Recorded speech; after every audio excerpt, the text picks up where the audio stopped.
Good afternoon to you all.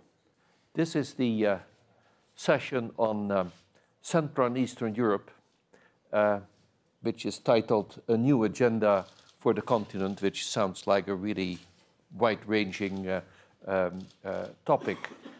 It's a uniquely qualified panel, quite unique actually for Davos, because it has three presidents of three countries in Central and Eastern Europe, and shortly to join us, the Commissioner for Neighbourhood Policy and Enlargement. So very welcome to all three of you.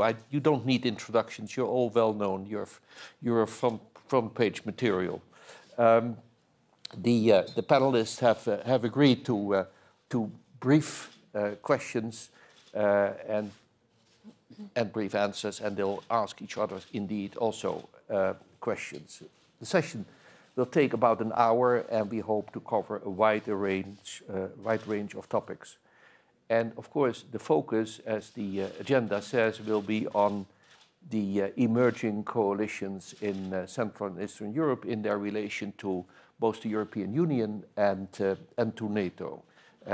How is there an impact on these two organizations, and what then is at heart happening on the eastern edge of NATO and the European Union? Recent examples which have been mentioned here in Davos too are, for instance, the Three Seas initiative, which dates from 2 years ago, 2016. If you recall, President Trump attended the summit, what was in Warsaw. These are 12 nations which have basically a coalition, and there's of course a prior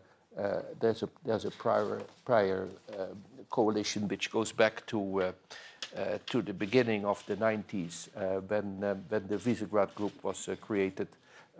Czech Republic, Hungary, Poland, and Slovakia. Now, all these alliances, these political alliances, are sometimes about military issues, sometimes about cultural issues, sometimes about economic, but largely also about energy cooperation. So the question is, what does all of this imply for the European Union and NATO? And the panelists have agreed to speak briefly to that. Does it add to potential fragmentation? And how does all of this relate in the context of the relationship with Russia? Now, President of Lithuania, President Dalia, which is much easier to pronounce than her family name, as she knows. You are first to speak. So, what is specifically so important for you in these new coalitions in your own region? Yes, we are 28, and it's natural that in Europe we're starting to group a little bit by interests, and it is sometimes geographical grouping, sometimes it's Three Seas initiative. Also, it depends not only inside Europe how we group, but also our attitude towards the interests of countries outside Europe.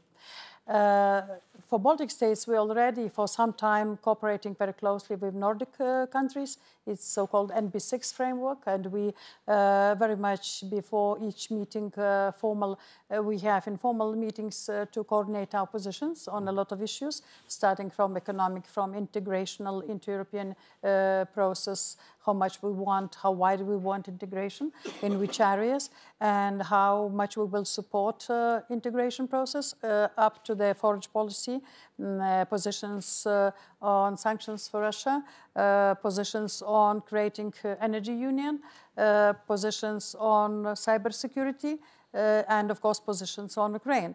So from this point of view, it's nothing surprising. These groupings are natural, they are efficient, because it helps us to be supported, especially for smaller countries. It is important to have some kind of caucuses or coalitions inside. They're not at all against anybody. They're opposite. They are supporting and giving us capacity to and leverage to make our voice heard and our positions to be supported.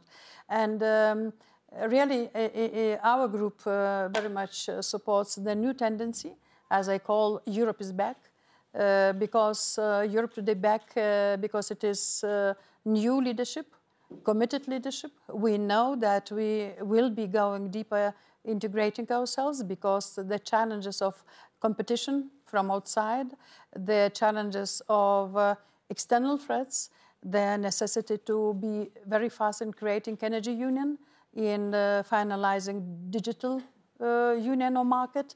Of course, external disturbances with Brexit, with some military drills around our borders. And of course, the Ukrainian situation is very much influencing our European Union position and our willingness and understanding that we need to integrate. And from this point of view, I'm happy that already new leadership in France, the government in Germany, which is under formation, but we had what it was said, that we understand that in new world, Europe needs to be stronger, and for smaller countries inside European Union, for us, we inside the strong ally, in strong union, is a lot better than being somewhere else.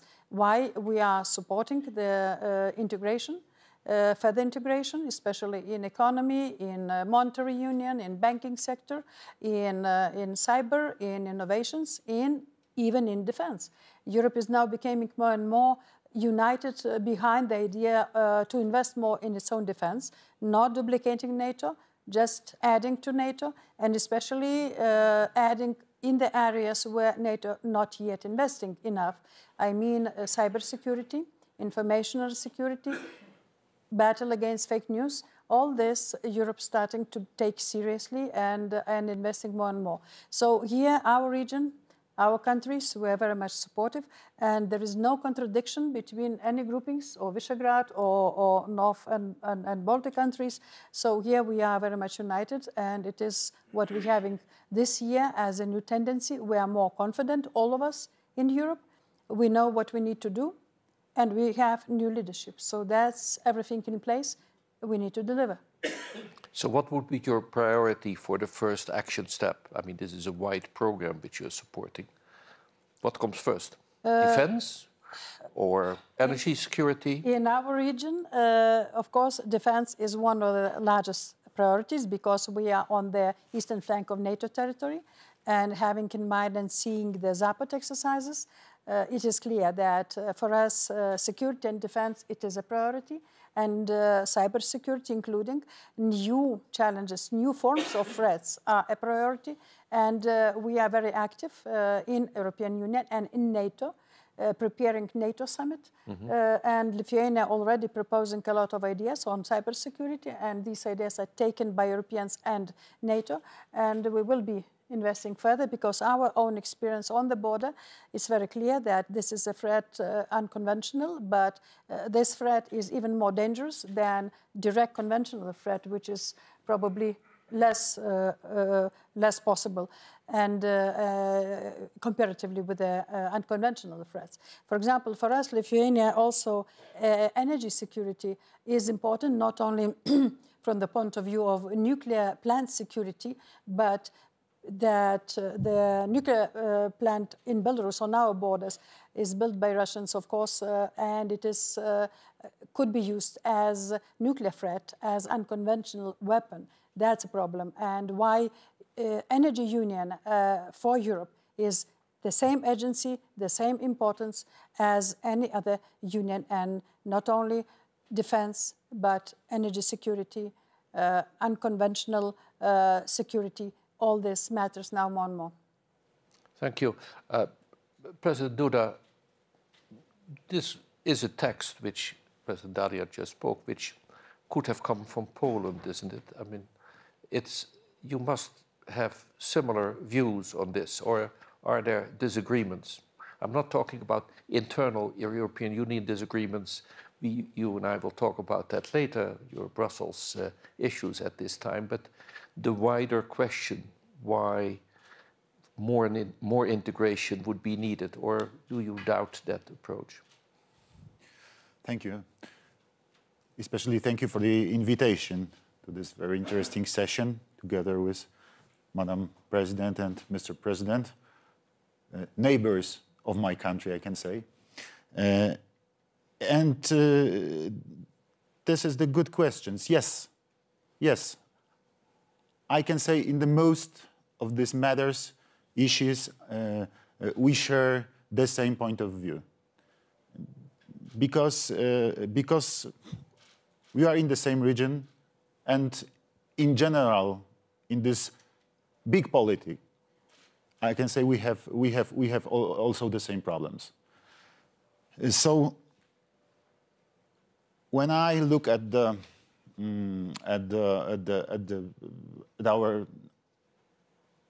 our situation, when I analyze our history, I can say this is very important year for us, this 2018. Why? Because this year we celebrate 100th anniversary of regaining our independence. Mm-hmm. That was in 1918, and that was very important year, not only for us, for Poland, but also for many countries in Central Europe. So this is also the very symbolic mm-hmm. year, and I think that it needs very specific and very ambitious approach to solve the problems, to find the ways to solve the problems we have. So I'm very glad that we have few formats of cooperation, because this is very important, that during last 30 years, we found a few formats of cooperation in the most important matters. One of the absolutely most important is, of course, security. Yes. And in Central Europe, we have a special format, cooperation into NATO. We have meetings, we call it Bucharest 9. 9 countries from Central Europe has meetings and discuss about the security, about defense, annually before the NATO summit. And we discussed about our problem, we discussed our situation in the matter of security, in the matter of defense, and we try to reach a common standing for the upcoming NATO summit. So I took part in this before the NATO summit in Warsaw, and that was really very productive. And now I can say I'm sure that this Bucharest 9 is very good and very needed initiative. And what else?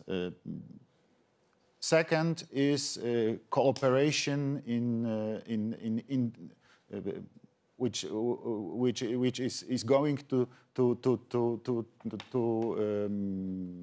accelerate development of our countries, and this is the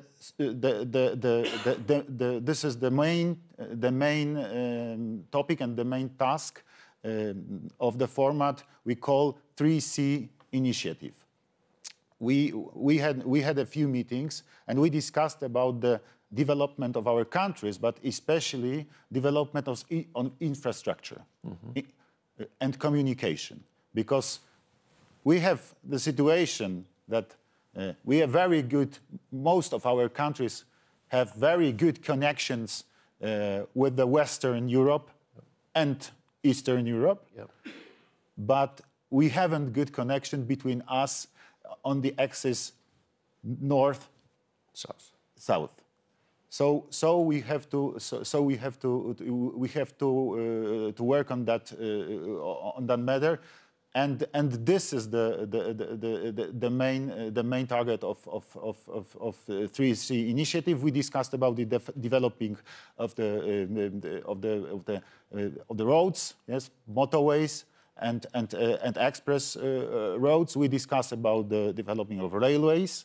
We discussed about developing of gas connections, interconnectors, because we have to reach also energy security. It's very important, and this is the main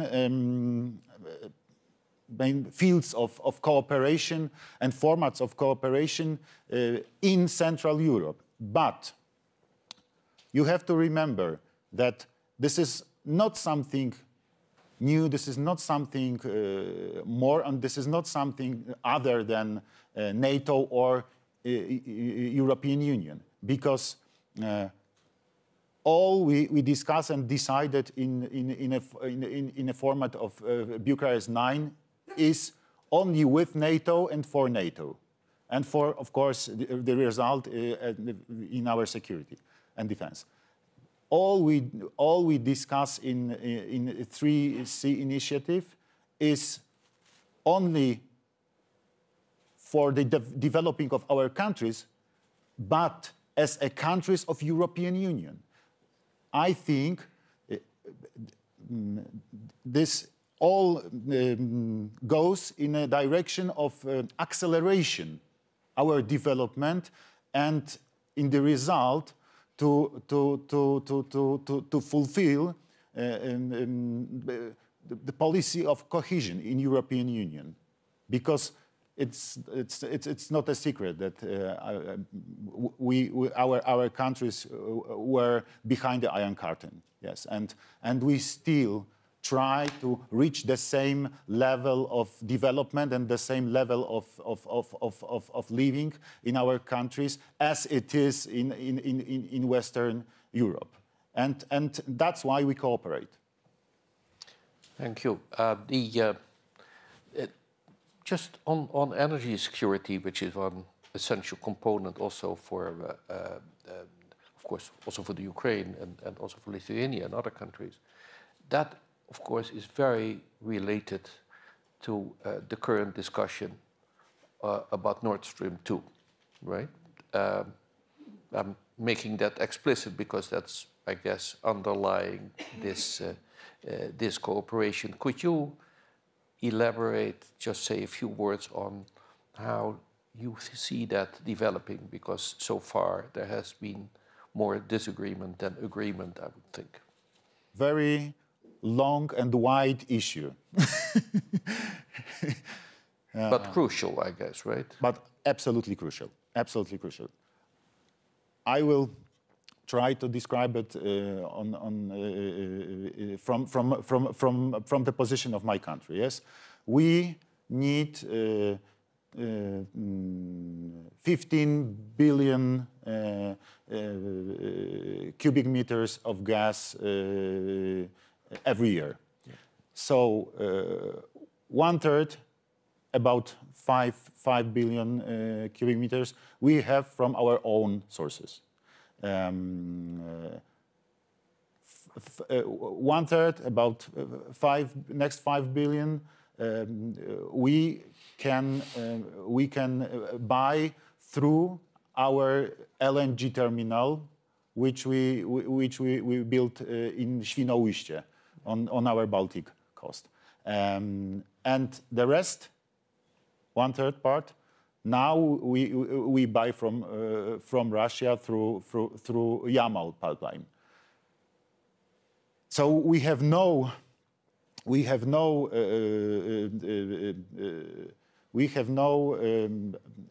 other supply for this last 5 million cubic meters. Yes, we would like to diversify all supplies and all the sources of supplies. And now we discuss with Norway and Denmark about new investment, about building a new pipeline from Norway across Denmark to Poland, and this is one of the most important elements in the matter of energy security this moment. Problem of Nord Stream 2. What is the problem of Nord Stream 2? Why we are all against Nord Stream 2? Yes, Poland, Ukraine, Slovakia very strongly, Lithuania. Why? No, because this is the way to exclude our countries from supplies from Russia. Yes. And that is the core issue. Which yes. No. We will get back to that in a moment. You wanted to say something, President? Because the capacity of this new planned pipeline, Nord Stream 2, plus capacity of Nord Stream, it's enough to close Yamal. So that's the Polish concern. President Daria, you want Can to... I jump a little bit on Nord Stream 2? Really, we treat it as pure political project. There is no economic necessity and sense to build it. It will make Europe again fully dependent and main large countries dependent on Russian supply. It's nothing bad about Russian gas. We also buy as much as we need, and if it is competitive prices.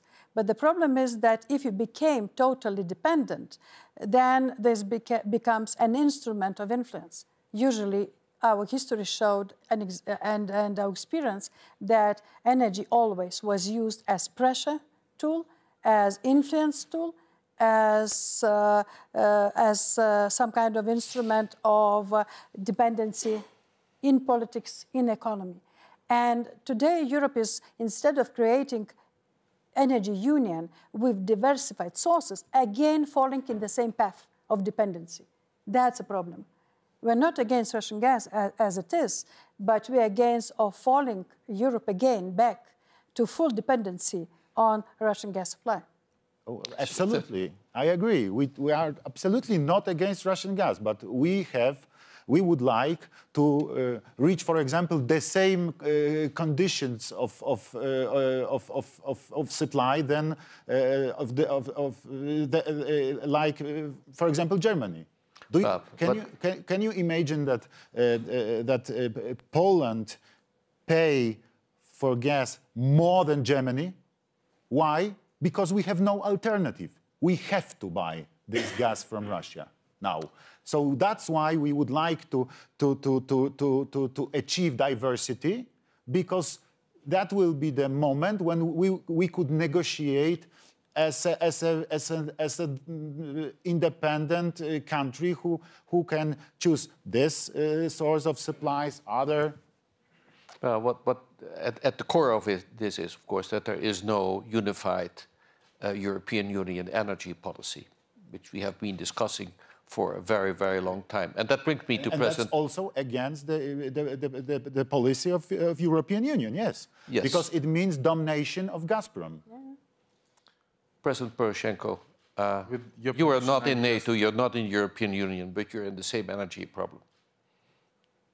Frankly speaking, we are in an energy community treaty, and we would be definitely in the European Union, and we are a European country, and we have the same well-coordinated policy.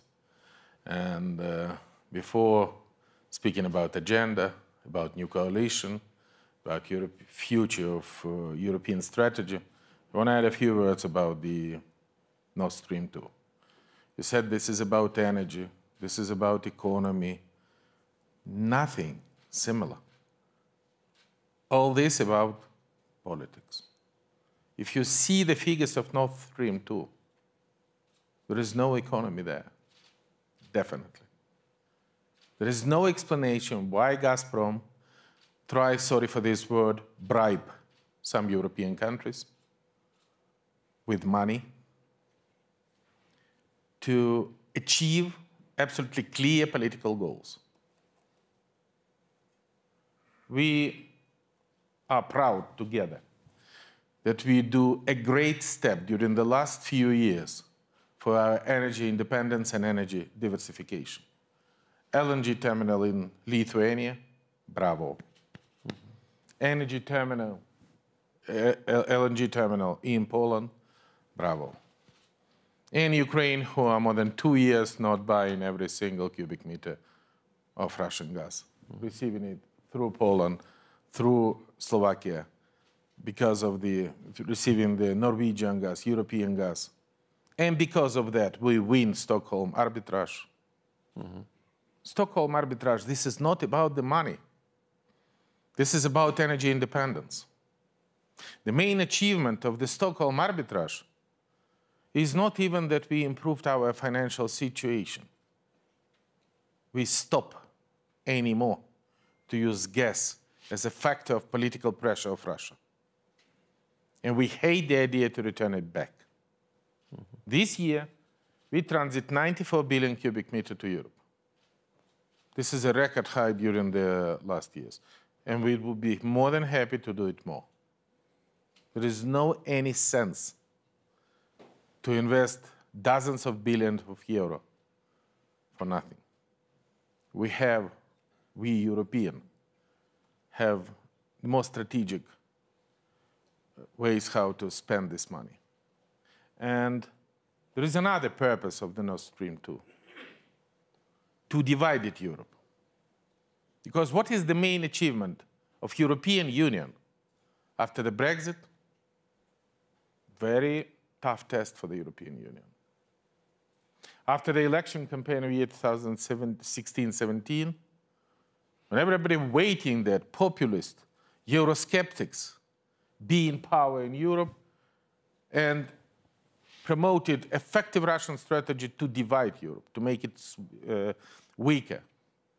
And fortunately, all Europeans was responsible enough, united enough, strategic thinking enough to keep unity. And of course, Russia was very much disappointed in that.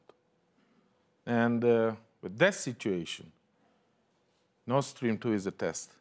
It's a test for unity of Europe. Nothing to do with the security, with the energy security, with the energy, with the economy. This is clear. Thank you.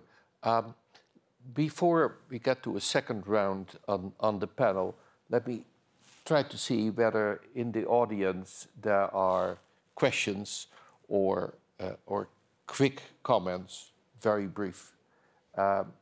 Please raise your hand if you have such a question.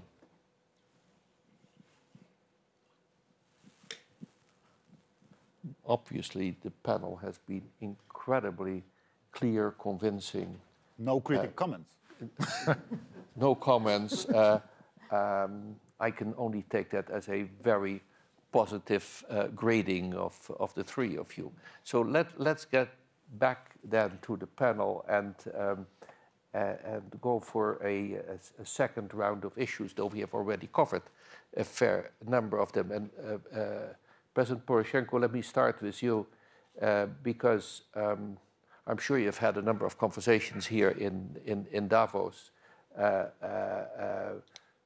Differently from previous years, I sense that there is more criticism of the Ukraine and of Ukrainian political decision-making than before, which manifests itself, I believe, in questions about visa-free travel for Ukrainians into Europe. And it manifests itself, of course, in the complications you have with funding from IMF and World Bank. All of this awaiting further political decision-making on your side. So, is this valid criticism? What are you going to do about it? First of all, for the visa-free. This is a great success of the European policy of European Union towards Ukraine, towards Moldova, towards Georgia. This is a great success of Ukraine in implementation reform. This was 144 points in our visa liberalization plan, which was necessary to implement for Ukraine and receive very positive assessment from the assessment mission of the European Union. We have ratified the association agreement, unfortunately not in November 2013 in Vilnius, as everybody wants. But from the 1st of September 2017, they are fully in force after ratification, despite all the Russian efforts to stop it. For the IMF cooperation, it should be absolutely crystal clear. This is the first time in Ukrainian history. Just for a moment, before we go to the IMF, on the visa-free travel, wasn't that dependent on implementation of anti-corruption institutions functioning? We have full list what necessary to be done, and we fully implement that. And I am organizing the fighting against corruption in Ukraine, not because of visa-free, and not because of the tranche of IMF, because fighting against corruption is priority of my presidential policy. This is me who created the independent anti-corruption institution, NABU, National Anti-Corruption Bureau, and Special Anti-Corruption Prosecution Office, which is effectively functioning together with other institutions and deliver the first very promising results. Mm-hmm. And this is supported both by our international partners and inside the country. We provide judicial reform with a full reloading of the Supreme Court and the court system in Ukraine. And on the 22nd of December, I initiated in the parliament the new anti-corruption court as a finishing structure for the independent anti-corruption system. And coming back to the IMF and the World Bank, I have here the very promising meeting with Christine Lagarde and David Lipton, and with the President Kim from the World Bank. If you read the statement, very much satisfied with the results of the reform we reached. And we agreed about from the political point of view, everything is clear. We have a political will and decision is already made. From the legal point of view, discussion about wording, how to implement the recommendation and advice of the Venice Commission, this is the question of the legal expert, and we hope to do that as soon as possible. Mm-hmm. But I'm the only Ukrainian president who reached such great results in cooperation with IMF, because beforehand, we have only one tranche from IMF and then stopped, and Ukraine stopped keeping promises. We have now 4 tranches, 3 memorandum, which is fully implemented and fully fulfilled. And we received $8.7 billion in the most difficult time of our history. And I just want to remind you that we do that during the Russian occupation, during the Russian illegal annexation of the Crimea, which definitely influenced on the living standard in my country. But at the same time, during the last half a year, during the last session of the parliament, we implement one of the most difficult reforms in the country, pension reform, healthcare reform, with a very strong anti-corruption component, decentralization reform with a very strong anti-corruption component, education reform, finish of the judicial reform, launching of the very important law on privatization with the British law system for the investor who wants that, with absolutely transparent procedure, state procurement law with a very strong anti-corruption component. And of course, we should keep in mind what attack now Ukraine has from Russia, from the side of the propaganda campaign, from the side of the fake news. And I think personally that fake news and populists now is one of the biggest danger, not only for Ukraine, but for Europe. And I'm extremely happy that in all European countries and in the United States, question for the information security, question for the fake news start to be the part of the national legislation, the point for the European Commission interest, the special NATO Trust Fund for the strategic communication and cybersecurity. And this is their interest to try to imagine Ukraine is a country with no success. No, we don't give them any tiny chance because we have economic growth, 2.5% in 2017 during the war, when our main industrial potential in Donbass is occupied. We have estimation for 3.8% of the GDP growth in the year 2018. We have a serious program for the reform for improving the investment climate in the year 2018. And I want to thank our European partners for the very strong support of Ukraine, not only in the question for security, when we build up one of the most efficient army on the continent, but also on the reform. This is Poland, who support us in the decentralization reform. This is the Lithuania, who support us in the investment climate reform. Both of these countries support us in the anti-corruption initiative. And we would be very much welcome in improving the cooperation in this different sphere, because this is the confirmation of our European vector of development. Thank you, President. Before we discuss Russia, which is an important element in the analysis which you, all three of you have given, there is a specific question I want to ask President Duda, because it's very much on the mind of other European Union member states. You have a very important ongoing discussion, I'll put it in a nice word, with Brussels, with the European Commission, about the rule of law.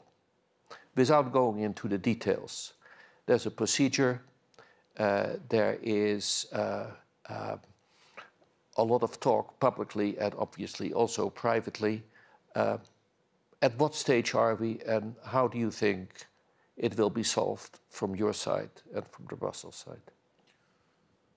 What I can say? Yes, we have what is the most important for me, dialogue with European Commission. And this is really very important because believe me, this is something new. Few months ago, there was no dialogue.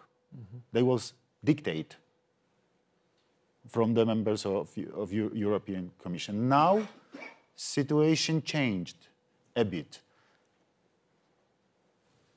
I can't understand why they were so unobjective in assessment of the situation in Poland and our reforms in judiciary. We establish institutions and we made changes which function in European Union countries, in Spain, in Sweden. This is nothing new in European, in the area of European Union, in European states. So I don't understand why our changes, our reforms are anti-democratic in Poland, and the same institutions in other countries of European Union are correct. I don't understand it. There seems to be, well, I will not argue that case. I'm afraid there is the second deck. Yes, this is more political problem than the problem of a real problem of institutions. Yes, this is.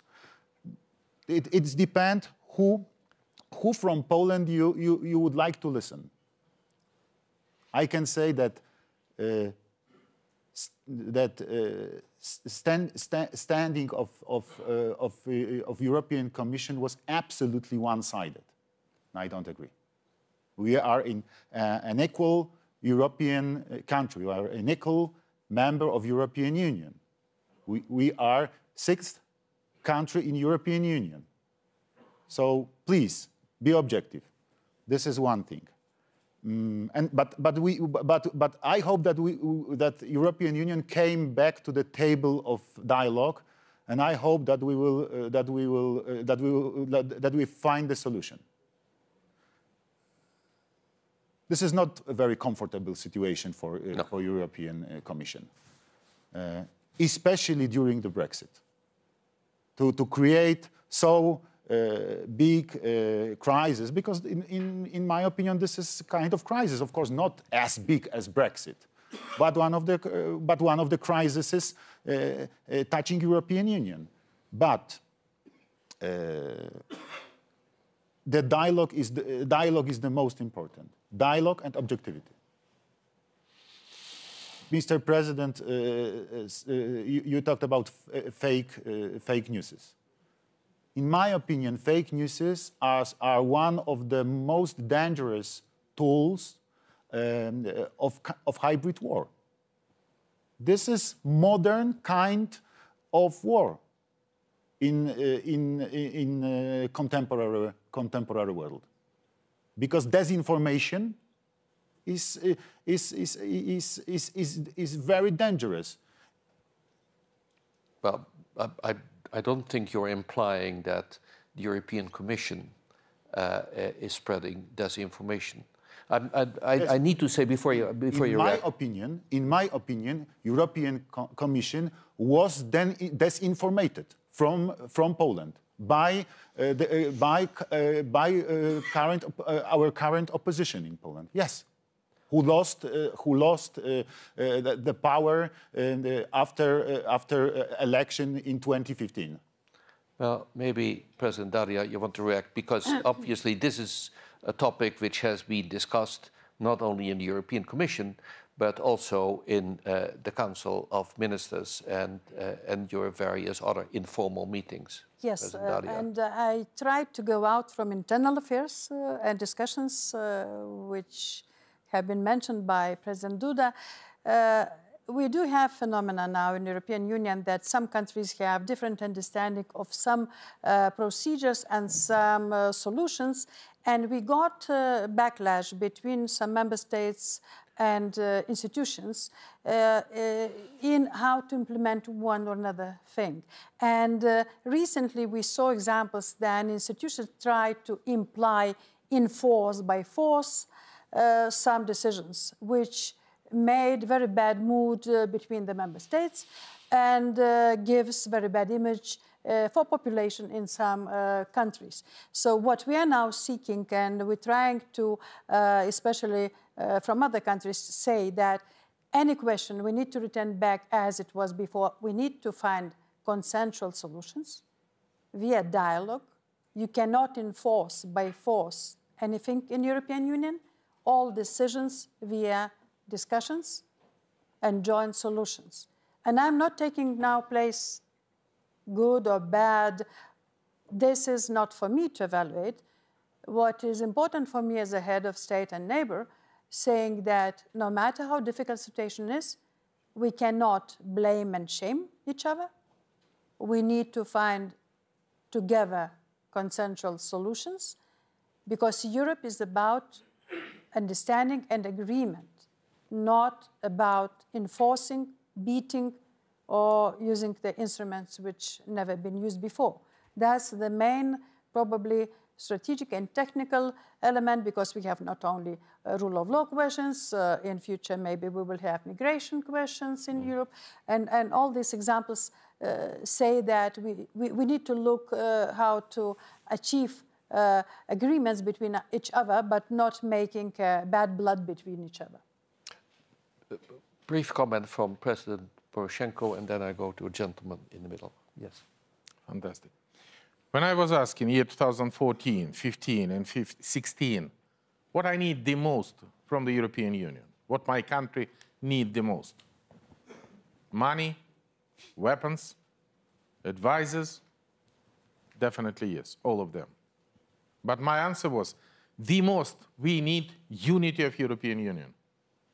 Because if European Union would be disintegrated, no matter on what problem, that not only weakening of European Union, this is weakening of the whole democratic world.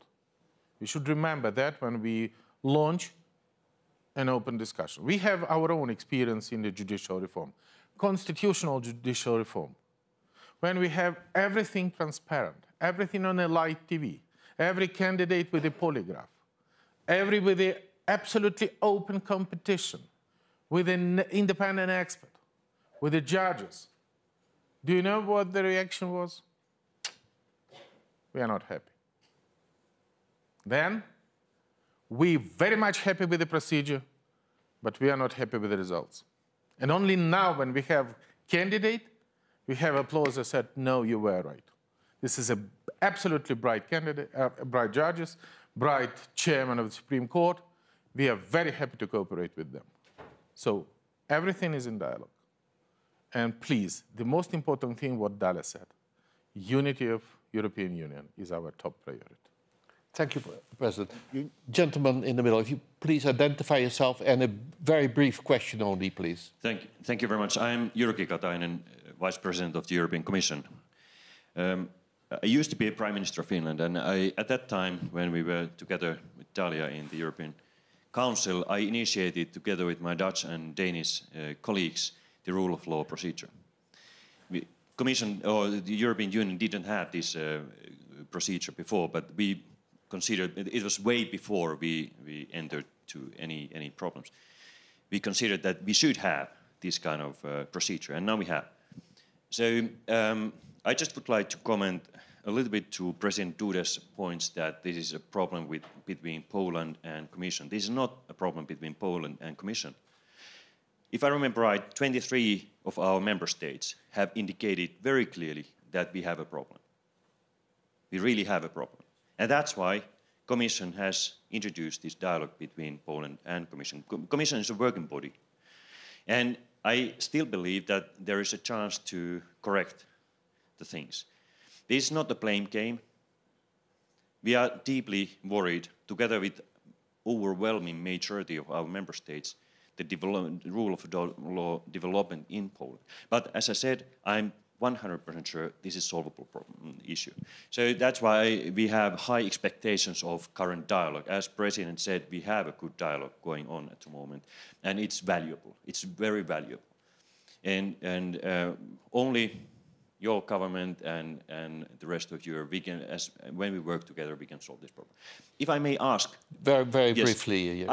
I would be interested hearing your Madam Mr. President's views on the European Union in 3 years' time. How EU will look like in the beginning of 2021. If you could explain concrete actions, what has happened in 3 years' time. Thank you, Jiri. President Duda? I don't agree. Sorry. I don't agree. But let's...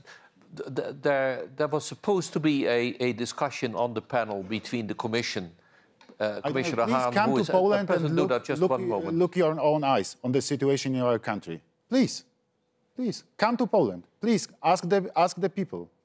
70% of our population is absolutely sure that our judiciary needs changes. 70%. Why? Because it works wrong. Too long procedures. People who think that they are hostages of the judiciary. The really bad situation. So we knew that we have to do something, and we promised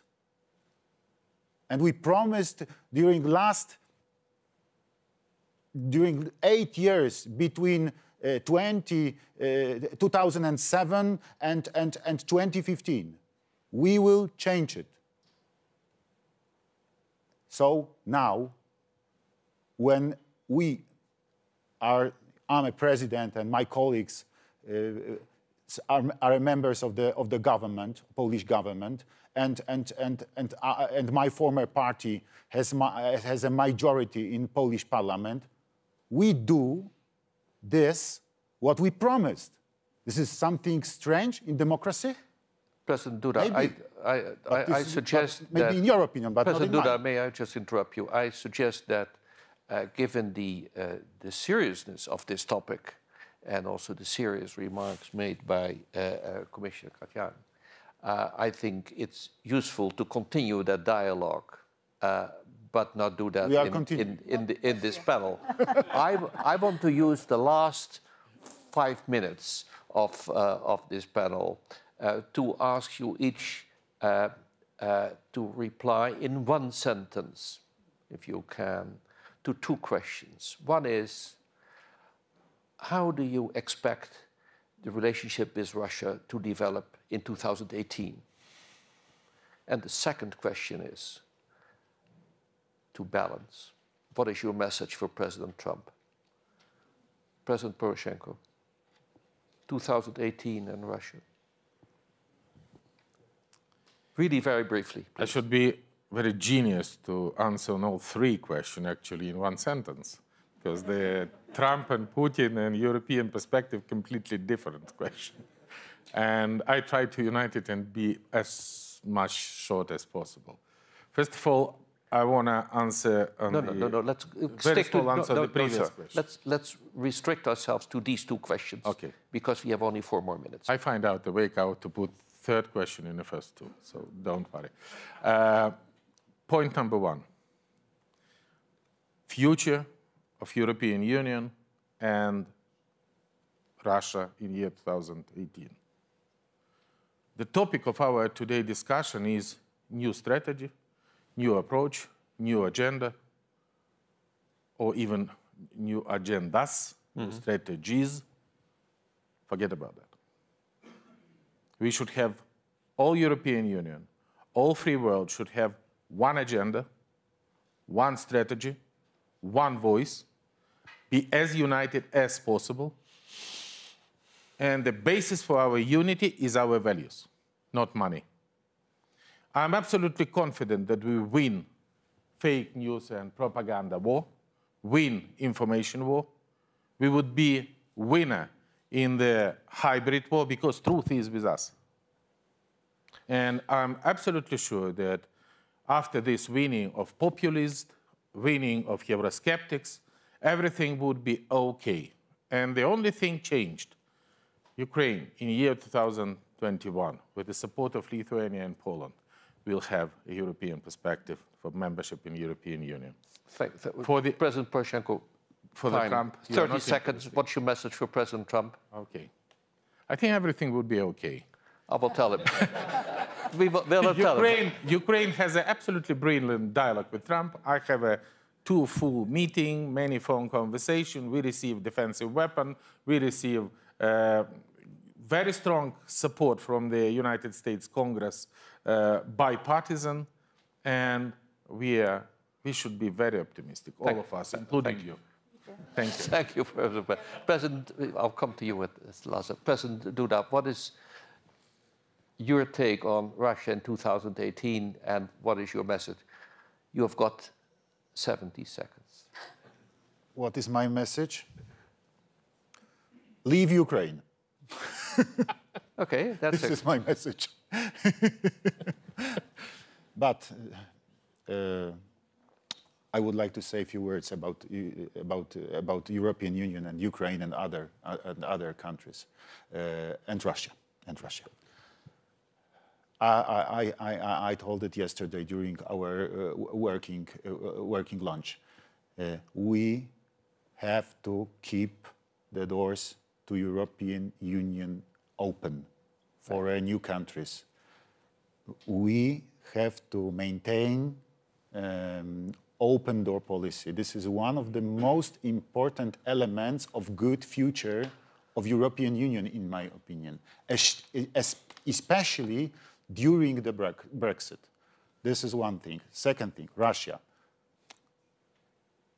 We have to try to balance, because this is our neighbor. So we should try to create a dialogue on the low level, but we have to